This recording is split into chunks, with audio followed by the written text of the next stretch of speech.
क्या मलेशिया में सब लोग लीगल हैं? क्या मलेशिया में एक कसीर तादाद जो है वो अपनी कंपनी में काम नहीं करती? क्या ये सही है गलत है? ठीक है, कंपनी में चले जाएं, 1100 सैलरी है, 1100 बेसिक सैलरी में से वो क्या घर डालेंगे और क्या खुद खाएंगे, और खुदा न खास्ता अगर बीमार हो जाएंगे तो वो क्या खर्च कैसे मैनेज करेंगे? इसलिए मोस्टली 99.9% लोग अपनी कंपनी में काम नहीं। अस्सलाम वालेकुम रहमतुल्लाहि व बरकातुहू। उम्मीद करता हूँ सब दोस्त खैरियत से होंगे। आप देख रहे हैं जी SM अब्बास यूट्यूब चैनल, मुझे कहते हैं जी अब्बास। आज हम बात करने जा रहे हैं सोशल सिक्योरिटी, जो एक नया कानून आया है जिस पे इसी मंथ हमारे जो MOU साइन हुआ है पाकिस्तान का मलेशिया के साथ, उस पर बात होगी। लेकिन उस पर बात करने से पहले मैं सब दोस्तों से ये रिक्वेस्ट करूँगा, हमारा YouTube चैनल SM अब्बास ज़रूर सब्सक्राइब कीजिएगा ताकि हमारी हर नई आने वाली वीडियोस आप तक पहुँच सकें।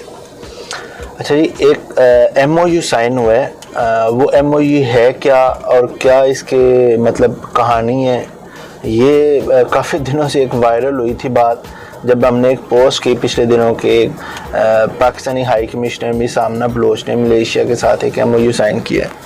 लेकिन इसके पीछे क्या दास्तान है, वो एक लंबी दास्तान है। सब दोस्त जानते होंगे पिछले दिनों में इमरान खान साहब आए थे, हम लोग भी वहीं थे जब उन्होंने एक कॉन्फ्रेंस की, एक प्रेस रिलीज़ की, हम लोग भी वहीं पे थे। हुआ कुछ यूँ कि जब वो आए 3 कॉन्ट्रैक्ट साइन हुए, एक लेबर के हवाले से और 2 बिज़नेस से रिलेटेड थे। बिज़नेस से रिलेटेड कौन कौन से थे? एक पाम ऑयल की जो सब दोस्त जानते हैं, पिछले दिनों जब कश्मीर का इशू हुआ था और डॉक्टर महतीर बिन मोहम्मद, इन्होंने काफ़ी ज़्यादा इस पे आवाज़ उठाई कि भाई हम मतलब कश्मीरियों के साथ हैं, जो कि बिल्कुल सही है। एज अ मुस्लिम हम सब उनके साथ हैं।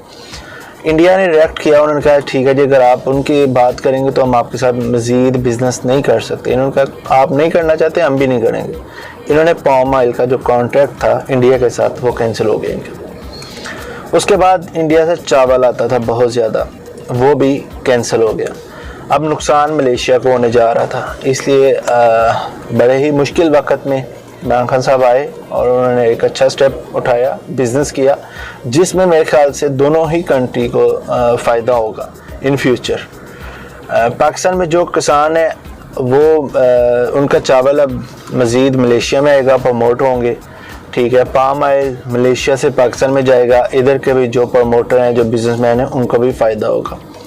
अब आ जाएं जी लेबर के हवाले से। लेबर का क्या हुआ, एक MOU साइन, पहले जो बात हुई थी कि मलेशिया में लॉ सोशल सिक्योरिटी का था कि भाई हमारे जितने वर्कर हैं उन्हें मलेशिया में तहफ़्फ़ुज़ दिया जाए, ताकि वो मतलब काम के दौरान अगर उनको कोई हादसा हो जाता है या कुछ भी व्हाटएवर कह सकते हैं आप, हादसे की सूरत में, तो उनको कोई सहूलियात, कोई फ़ायदा होना चाहिए ताकि उनकी फैमिली जो बाद में सर्वाइव करते कम अज़ कम वो 4 दिन तो गुजार ले। पहले ऐसा कुछ नहीं था।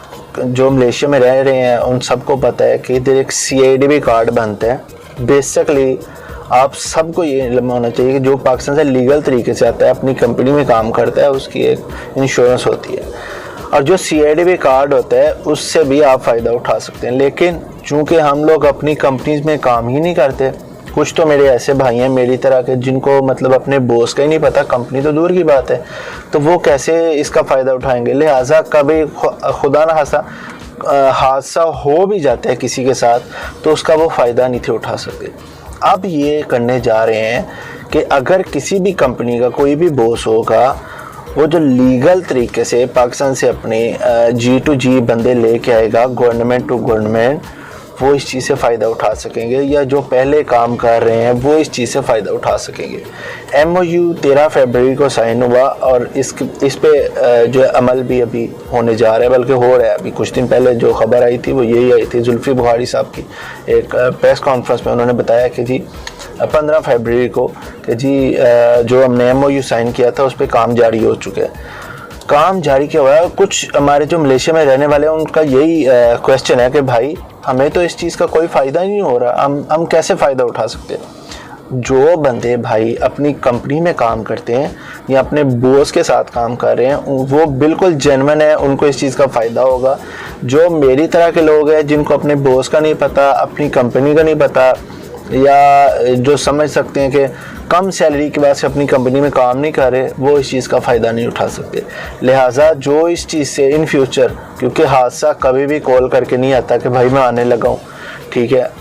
अक्सर हमने देखा है बाज़ दफ़ा काम के दौरान रोड एक्सीडेंट में काफ़ी ज़्यादा हो जाते, जो इंजरीज़ होती हैं, अमवात होती हैं। तो उस सूरत में अगर आप ये सोशल सिक्योरिटी होगी तो इन फ्यूचर जब आप काम करते हैं तो आपको पेंशन भी मिलेगी। खुदा न खास्ता अगर आपके साथ कोई हादसा हो जाता है उस सूरत में भी ये जो आपको सारा आपका ख़र्चा उठाएंगे और आपको एक अच्छी खासी अमाउंट भी मिलेगी। जो लोग समझते हैं कि उनको इस चीज़ से फ़ायदा उठाना है, वो बिल्कुल अपने बॉस से रब्ता करें, उनसे रब्ता करके डायरेक्टली से ही बात करें। ऐसा नहीं है कि आप मतलब पाकिस्तान हाई कमीशन में जाएंगे वो आपको एक लेटर इशू कर देंगे, ऐसा नहीं है। पाकिस्तान हाई कमीशन नहीं इसमें करेगी, आपका बॉस डायरेक्ट ही करेगा, क्योंकि आपके बॉस ने आपको पाकिस्तान से मंगवाया या बुलाया है। बेशक आप किसी भी एजेंट के थ्रू आए हो, लेकिन ज़िम्मेदार एट द एंड आपका बॉस ही होगा। अगर आप लोग समझते हैं कि फॉर एग्जाम्पल आपको आपके बॉस के नहीं पता, तो उस सूरत में आप बिल्कुल जो है वो रब्ता कर सकते हैं पाकिस्तान हाई कमीशन से भी कि भाई हमने इससे फ़ायदा उठाना है, कैसे फ़ायदा उठाएं। दूसरा एक क्वेश्चन मार्क है जी बहुत बड़ा, क्योंकि जो वज़ीर है हमारे, उन्होंने कह दिया जी एक प्रेस कॉन्फ्रेंस में थी कि 80,000 समथिंग मलेशिया में पाकिस्तानी है जो वो सब के सब इससे फ़ायदा उठाएंगे। अब मैं हैरान हूँ, क्या उनको सही गाइड नहीं किया गया या उनको सही इन्फॉर्मेशन ही नहीं है, क्या सीन है? ये मेरी समझ से बाहर है अभी तक। सब दोस्त जो भी ये मेरी बात से मुत्तफिक होंगे, काइंडली मुझे अपनी रहनुमाई ज़रूर दीजिएगा। क्या मलेशिया में सब लोग लीगल हैं? क्या मलेशिया में एक कसीर तादाद जो है वो अपनी कंपनी में काम नहीं करती? क्या ये सही है गलत है? ठीक है, कंपनी में चले जाएँ, 1100 सैलरी है, 1100 बेसिक सैलरी में से वो क्या घर डालेंगे और क्या खुद खाएंगे, और खुदा न खास्ता अगर बीमार हो जाए तो वो क्या खर्च कैसे मैनेज करेंगे? इसलिए मोस्टली 99.9% लोग अपनी कंपनी में काम नहीं करते, ये सबको ही मालूम है, ठीक है। और उन सब का जिम्मेदार कौन है? क्या वो लोग पाकिस्तान से वीज़ा लेके नहीं आए?